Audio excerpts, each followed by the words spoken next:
Hey guys, welcome back to Jessin Reads Romance. I'm Jessin and today I'm wrapping up the third week in July. I'm actually wrapping it up a little bit early during the week because I will leave to go on vacation pretty soon, and the rest of the books that I'm reading for the week are either going to be rereads, like I'm going to be rereading The Bully before The Spy comes out next week.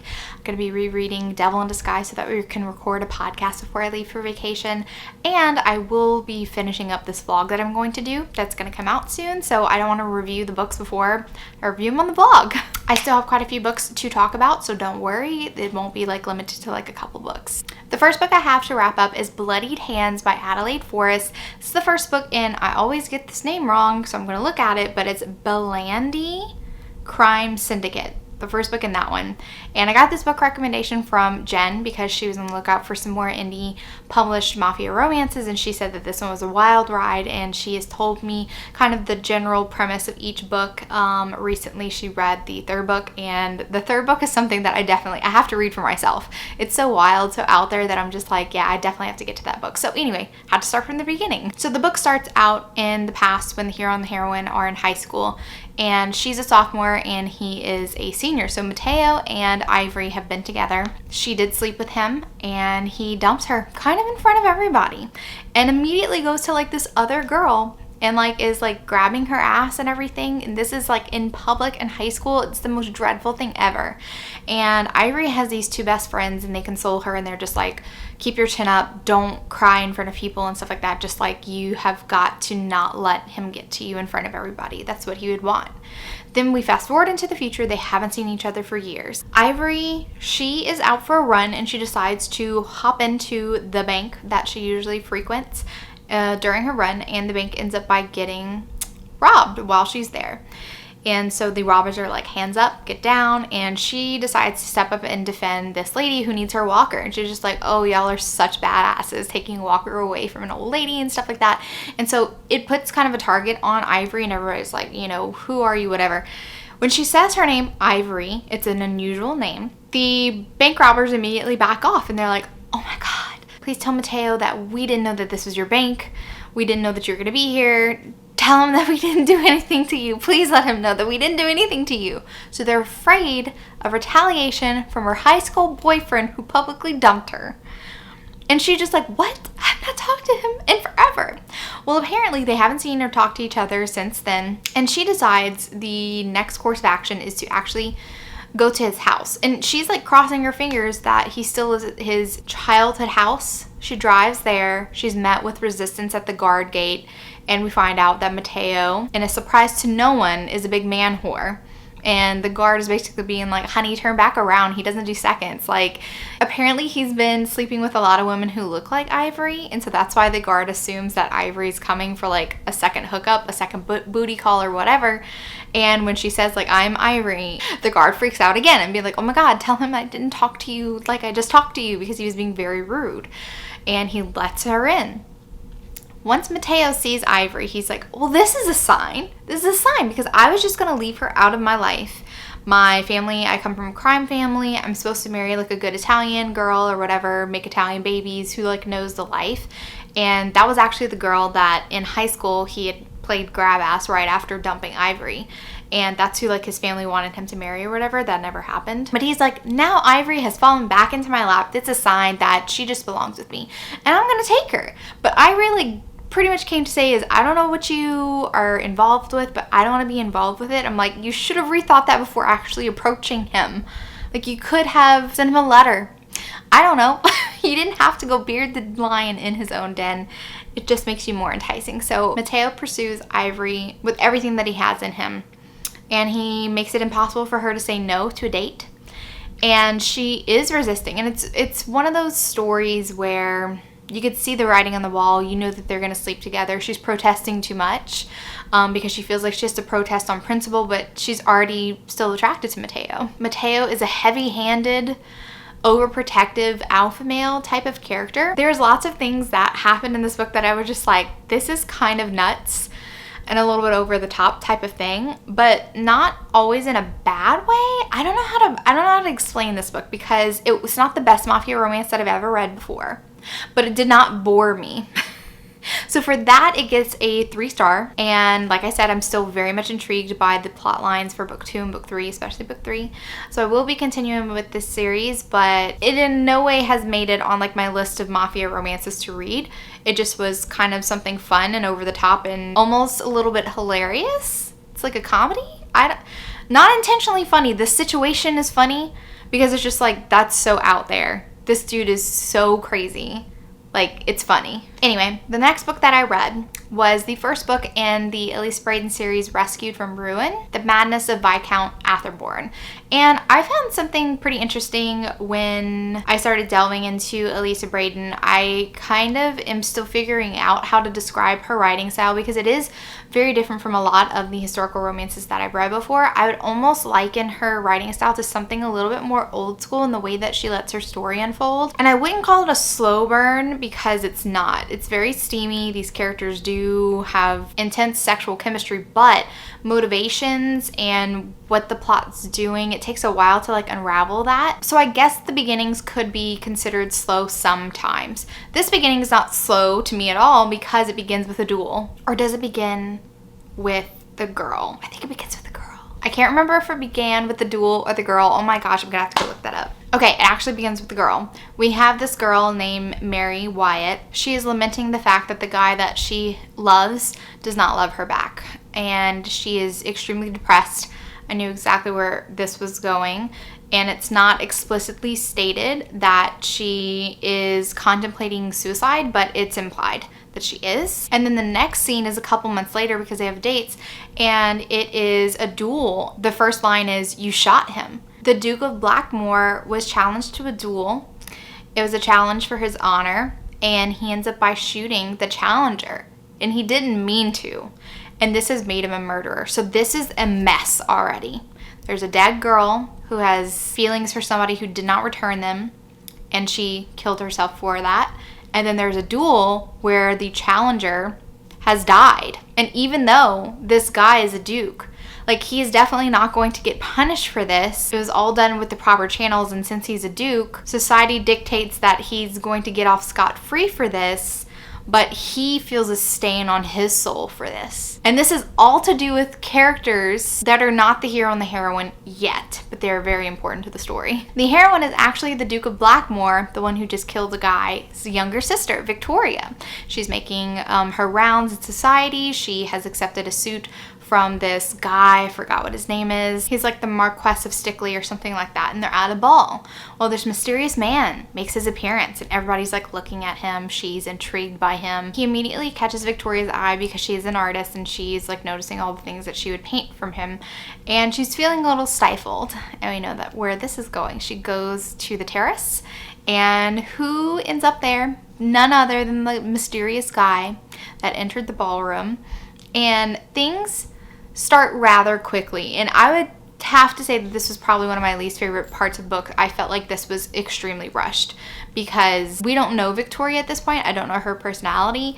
The fact that she is engaged, we know that she doesn't like love her fiance or anything, but the fact that she is so taken in with this guy that she would let him compromise her in such a way, blatant way, like he is like unlacing her dress on the terrace. They're not even far away from the ball. And they get caught. And it's very obvious that this guy is intentionally compromising her.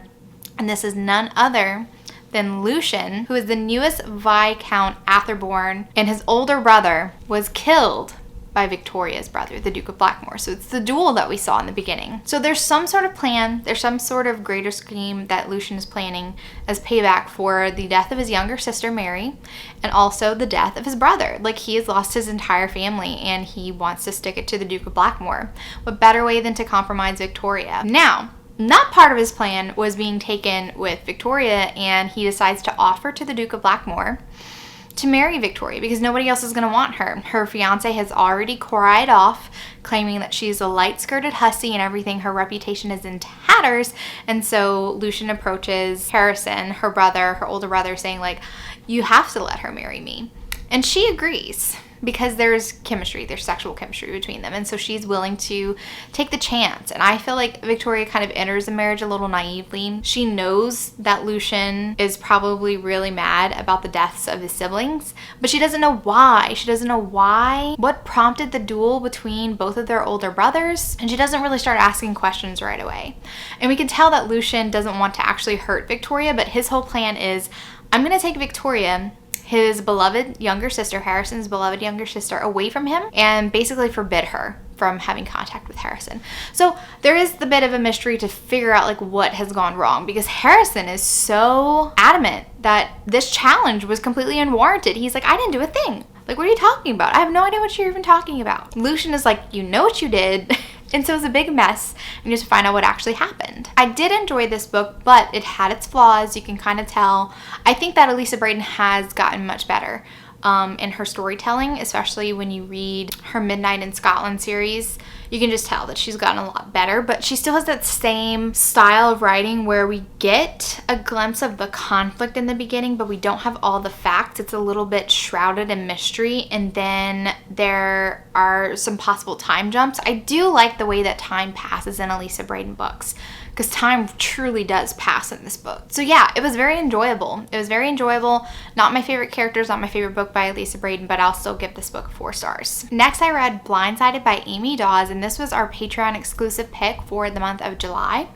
And the theme for this one was a contemporary rom-com. I have previously read one Amy Dawes book, and I didn't really love it. But this was a sports romance and a friends to lovers romance, fake dating kind of. And so I was like, this does sound more up my alley. I don't know. So I went in hoping for the best. I was like, if any book by Amy Dawes can get me on board, it sounds like this one. And I really love the humor. It's very European, very British humor. The hero is Mac, and he is a football player, a soccer player, and he is Scottish. And the heroine is Freya, and she does alterations. She works for her 2 friends that like do the actual designs, and Freya actually met Mac, who is now her best friend, while she was doing alterations for him. And they struck up an unlikely friendship. And the way that these 2 banter with each other, because he comes over and they often watch like Netflix and chill. I forgot what show that they're watching, like Heartland or something. And it's just very silly, and it's very, very, very cute. You really believe that these 2 are best friends, the way that they vibe each other.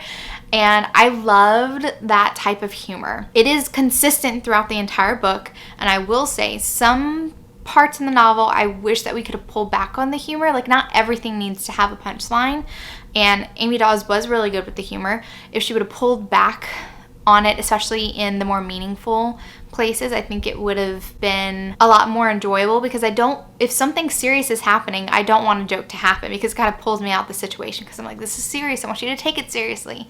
And Freya often kind of fell back on like that kind of humorous type of thing. The problem is, Mac and Freya haven't been friends for long, probably for a year. And Freya has not, I mean, there's no good way to bring it up that she is a virgin. And she also wants to be secret friends with Mac. She doesn't want to be in the spotlight. She doesn't want people to speculate, like, who is this girl, because she's curvy and she has a little bit of body issues. She says she doesn't mind her body, but she also doesn't want to be in the spotlight and stuff like that. She doesn't want people to pick her apart. She's more likely to be picked apart if she's photographed with a famous football player. And I totally understand that. But she doesn't want to like hang out with his friends either. He finally convinces her, because they have mutual friends that are going to get married, and they go out for a night of drinking, and she feels like she needs some liquid courage. So what does she do? She starts drinking. A round of Never Ever Ever starts coming up, and she is so inexperienced. She's almost 30 years old, and there's certain things where I understand you can't know everything to do with every sexual position ever created, especially if you're not like exploring them yourself. So there's these things that are happening, and she's like, sure, I'll drink to that and let these people assume that I've done all these sexual things. But there gets to a point where she's like, I have no idea what that means, and she still drinks anyway. And Mac is looking at her like, you're a crazy woman, what were you drinking? I know you've never done that. And he gets very mad, because there's this other guy who's kind of like looking at her, is intrigued because she's saying she's very sexually experienced, and she's not at all. And Mac drags her back home and is like, I know you don't know what this is. Do you know what this is? Let me tell you what it is. And she freaks out. She's like, I can't believe people think I did that now. So it is a bit of a humorous situation, and it finally comes out that she is a virgin. And he's like, oh my God, I didn't know this. I thought you were just like inexperienced with like talking to guys. I didn't realize that you actually just hadn't slept with anybody. And he was like, I volunteer. You need someone to practice on. I'll take your virginity, because she really is awkward. She has a crush on like this barista at this coffee shop, and Mac tries to help her with that at first before he knows that she's a virgin. He was like, well, you need to feel comfortable, so I can help you with that virginity thing, and then you'll have the courage to go after what you really want. He knows that he's starting to have feelings for her. He's not admitting it to himself. And so this is the start of that fake relationship, that kind of like fuck buddy situation, but they truly, like I said, they truly feel like friends, and I really did like that. There was some things that happened toward the end of the book that I did not like. Mac was a very supportive friend in the beginning. I love the way that he bolstered Freya's confidence, but toward the end he was going through some things. And that doesn't really excuse the stuff that he was telling her, because I understand whenever you're going through hard times, sometimes you'll say stuff that you don't really mean, but I felt like it was very out of character for Mac to lash out in that way. And he was a little bit stubborn and bullheaded toward the end. I just felt like he had a bit of a character shift toward the end, so I didn't particularly love that. And like I said, I wish that the humor would be pulled back on just a little bit. But it was very cute, and I did really enjoy this book, so I'm going to give this book 4 stars. And then I read The House of Earth and Blood by Sarah J. Maas, the first book in her Crescent City series. If you're new to my channel, then you may not know I've only recently started reading Sarah J. Maas, and I read her A Court of Thorns and Roses series, and I've not read her Throne of Glass series, but I was very interested in the newest book that she's put out. Well, the one before, A Court of Silver Flames. This is a really fascinating world that she's created. I did enjoy the world building.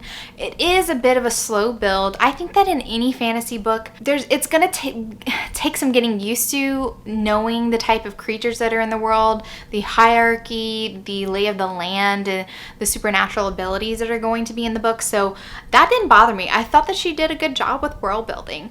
It's with the plot and the conflict. Some scenes felt a little bit like they could have been completely removed, and this is a long book. Like, it doesn't look extremely long, but these pages are pretty thin. And the audiobook is so freaking long. I tried to start this book exclusively on audio. I just learned, don't start a fantasy book in audio for me personally. I need to see the names, especially when we're dealing with some very out there names, and it's easier for me to actually start reading it physically.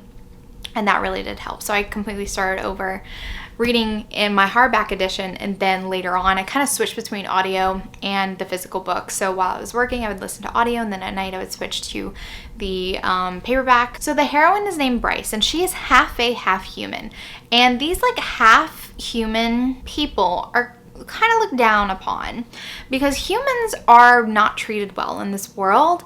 There was an uprising not too long ago with the human. Basically, they're rebelling against how humans are treated. And in the Crescent City, actually humans have it better, and it's not even that great in the Crescent City. But Bryce definitely has a chip on her shoulder about being half fae. She does not like the high-handedness of the fae or any other creatures, really. She thinks that a lot of the kind of like supernatural beings are alpha holes, and she uses that word a lot. One thing that I really didn't like about the book, it felt a little meta, and she said it a lot. Now, Bryce is a party girl, and I will say, again, something that I've learned while reading Sarah J. Maas is sometimes it's hard for me to like some of Sarah J. Maas's female characters. They take a little bit of getting used to. I'm looking at you, Nesta, and Bryce. I had trouble with both of them. Not so much with Farah. I really did like Farah. But Bryce, it took me a while for her character to grow on me. There is an extremely tragic event that happens toward the beginning of the book that sets Bryce on the path that the plot of this book really kind of deals with. She loses her friends, who are also basically her family as well. She does have a mom. Her mom is human. Bryce is living in the Crescent City, and she has a best friend, Danica, who is a very extremely powerful werewolf, and she's predicted to be like the most powerful werewolf ever in existence. And so she's really found this motley crew of werewolves, the people that Danica hangs out with, as they're basically her family. And she and Danica are party animals as well. They go out and they do drugs and they drink, and Bryce sleeps around a lot. So yeah, it was hard for me to like Bryce. I don't like when my characters do drugs. I just don't. It's a personal thing. I don't care if you don't mind if your characters do drugs. Personally, I don't do that stuff. So I'm just kind of like, that really turns me off. I don't like that she just like, yes, let's get high to have fun. Later on, there's like an explanation of why she does it, but then there's something else later on from then that kind of contradicts her point. I'm being vague because I don't want to do spoilers for this book. There's just too much to talk about. But actually I might pop up some spoilers later on once I get to like the resolution of the book, because I definitely don't want to give any of that sort of away. But I still haven't talked about the hero yet. So the hero is Hunt, and he is this like fallen angel. He was a part of this uprising with an archangel that he was dating, and their faction, they lost, and so he has this tattoo that kind of binds his powers. He's this angel that's known for his lightning abilities, and this crown, this tattooed crown that basically marks him as a slave, hampers his abilities and also makes him kind of subhuman. But he's kind of like a detective in the Crescent City, so he's under the jurisdiction of Micah, who is I think they call them governors of the cities. And 2 years after the slaughter of Bryce's friends, similar murders start like appearing around town, and Hunt starts looking into the connection with the murders of Bryce's friends, and maybe Bryce can help. Maybe there's a connection. What are the motivations for murdering Danica so that we can stop the future murders from happening? And that's where this romance starts coming into play. It is a slow burn. They don't like each other at first, especially Bryce. Bryce has no interest in this angel, but slowly that attraction starts coming in, and it was hot. But let me tell you, I got lady blue balls because there is no sex in this book. Just want to let you know. I don't think that that's a spoiler, but there's no sex. There's lots of almost scenes that I was like, I thought it was happening, and then Jim was like, no, don't get your hopes up. But I still have my hopes up. So I just want to let you guys know, there's no sex in this book at all. There's going to be so many near misses. Like, it was this close so many times. I don't like that. When it's that close. Anyway, there are some amazing side characters. Some of the ones that I love are Rune, who is the fae kind of like golden boy. He's like a prince. There is a merman. I'm throwing him in there for Crystal because she was like, you didn't even talk about the merman when I was sending her voice messages. I really did like his character. Lahaba is this fire sprite that works in the library that Bryce works at. There's a chimera that Bryce kind of adopts later on. Love that character. There's a witch character that comes later on. I'm so fascinated. There's so many things to love about this book. And I will say something about Sarah J. Maas's writing style again, of the books that I read for her. It may be a slow build, but the last 10 or so % of the book is going to be balls to the walls action scene.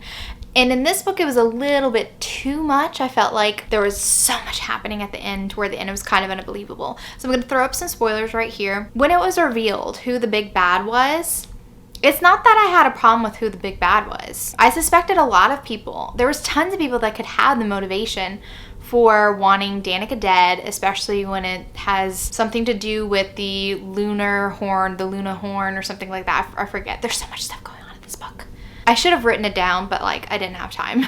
I was binging books so hard. But like I said, it's not that I had a problem with who the big bad was. It was that there really wasn't any threads leading back to this person.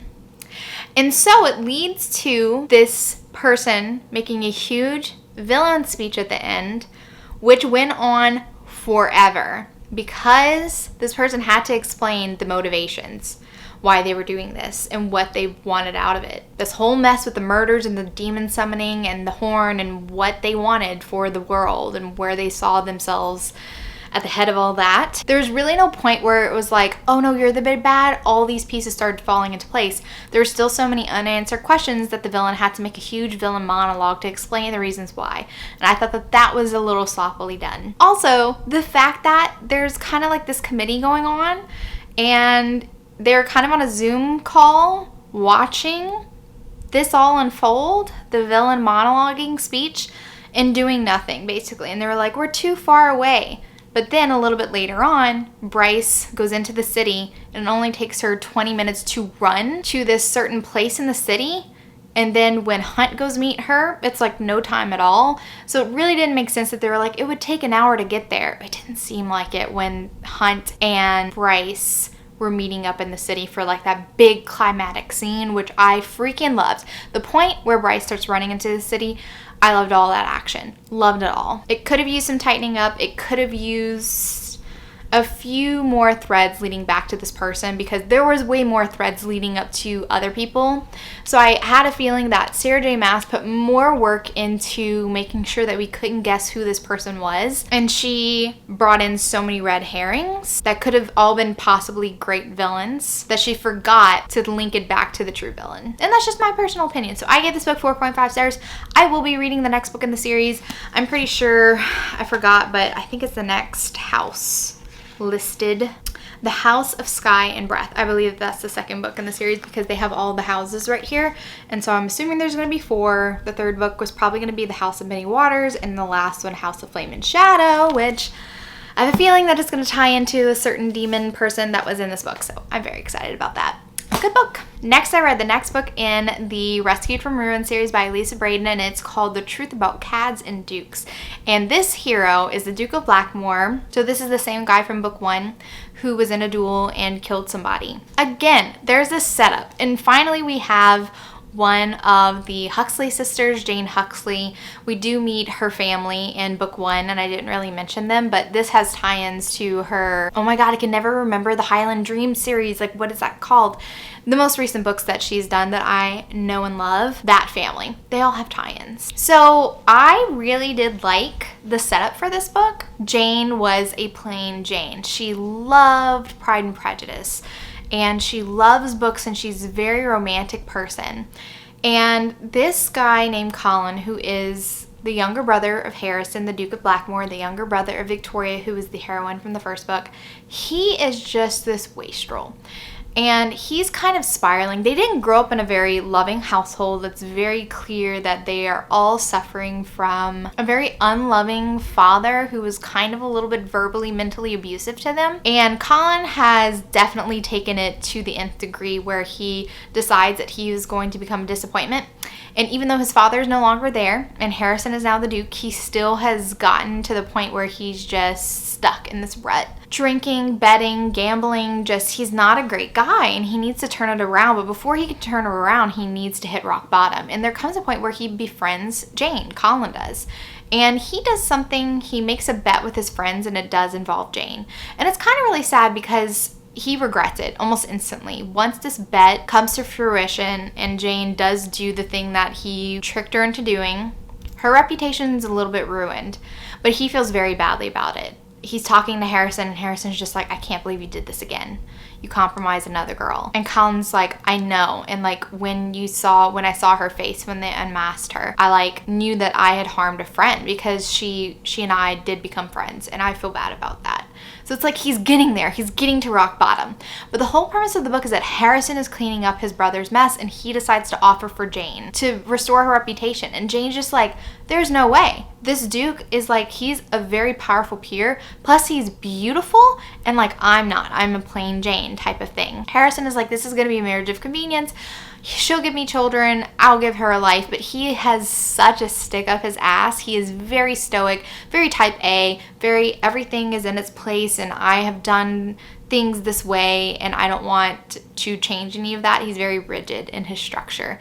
And Jane kind of challenges that. And I love this very curvy, bookish girl challenges Harrison and shows him that there's more to life, and he is definitely attracted to her curves and feels like she's a temptress, which is hilarious, because Jane's just like, I'm not. My figure is not in fashion. She does not look good in today's fashion, in the Regency fashion. Go figure. Nobody really does, unless you're a Twiglet. So I did really like this book, but Harrison was frustrating almost until the very end. I wish that we had seen more progress with Harrison's character. I think that the turning point for Harrison could have gone a little bit earlier on in the book, and I would have preferred that a lot better. But Jane was a wonderful character. I really loved her, and I also really love their chemistry together. I thought that they were really hot. There comes a point where they're at his country estate, and he's like avoiding her, and she doesn't want to be avoided. She wants to return to their marriage bed, because he thinks that he was brutish with her, but she's like, no, I crave that. And I freaking love it, because he's like, I need to tell you what I want to do to you so that you'll understand my depraved thoughts. And they turn her on. And it's so freaking great. I loved it. So it was very hot, very steamy, and I loved it. But I did give this book 4 stars because Harrison, he's frustrating. I immediately jumped into the third book because it's Colin's book. It's Colin. He's finally hitting rock bottom, and he finally has the opportunity to step up and be a hero. And that's exactly what I wanted for him. So the book is called Desperately Seeking a Scoundrel. And it starts off where Colin is actually injured. There's a lot to... You definitely have to read these books in order, I think, to get the full effect. Colin owes some money to some people, and they're after him. And the heroine, Sarah, is the daughter of a vicar, and they're soon to be pretty impoverished once her father dies because he is getting sickly. He has like Alzheimer's and stuff. Once he dies, all their possessions will have to be sold off. They will have to leave their home. There is not enough money for them to continue running this school for girls that her mother started, and Sarah works as a teacher, as a tutor for young girls, a finishing school in this small little town. But like I said, it kind of starts off with like a conflict, and then some time passes and stuff like that. So they actually discover, Sarah and her mother and father discover Colin on the side of the road, and he is very injured. And so she nurses him back to health. He doesn't give his full name. It's Colin and one of his Clifton, something like that. And it is one of his names, but he's not claiming that he's a titled gentleman at all. Sarah strikes up a deal with Colin because she's like, I need to pretend that I am engaged to somebody because there's this local guy. He's very gross and disgusting, and he basically wants Sarah to marry him once her father dies. And you can tell he's just like the lowest of the low. He is extremely creepy.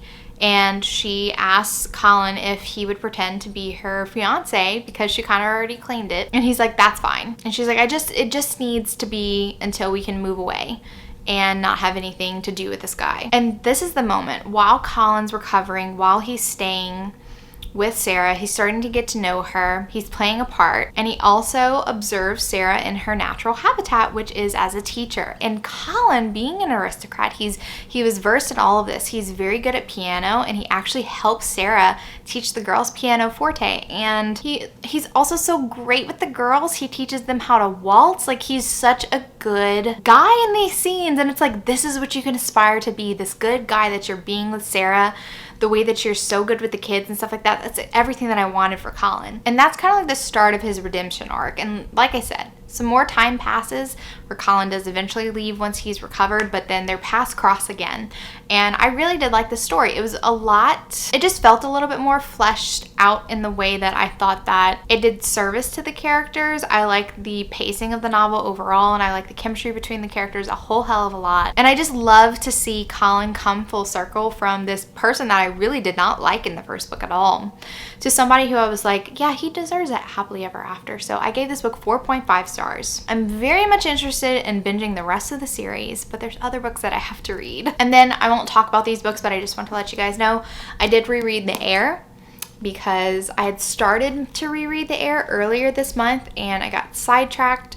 Once I got out of my book slump, I was like, I want to read all the new books, but it's so close to The Spy being released that I was like, okay, no, I got to go back into my deep dive to be reminded of all of the things that happened and to write down more clues in my Google Doc. Yes, I have a Google Doc. So I reread The Heir, still a really great book, 4.5 stars. Just finished rereading The Rebel last night. It was phenomenal. I loved it. And I will be rereading The Bully pretty much this weekend, probably this weekend. So that is it. That is my wrap up for the third week in July. I have no idea what I'm going to be reading while I'm on vacation. I will be on the beach, so I will have nothing else to do but read. The next weekly wrap up that I do might be a pretty long one with a lot more books. I don't know. I don't know how it's going to go. I'm crossing my fingers that it's going to be amazing. I'm going to read a ton on the beach. I'm actually loading up my Kindle right now with all the books that I think I could possibly want to read. So that's fun. All right, guys, if you like this video, give it a big thumbs up. And if you're not already subscribed to my channel, make sure you subscribe to get notified of any future videos that I do. Thank you so much for watching. And remember, life's better with a little HEA. Bye, guys.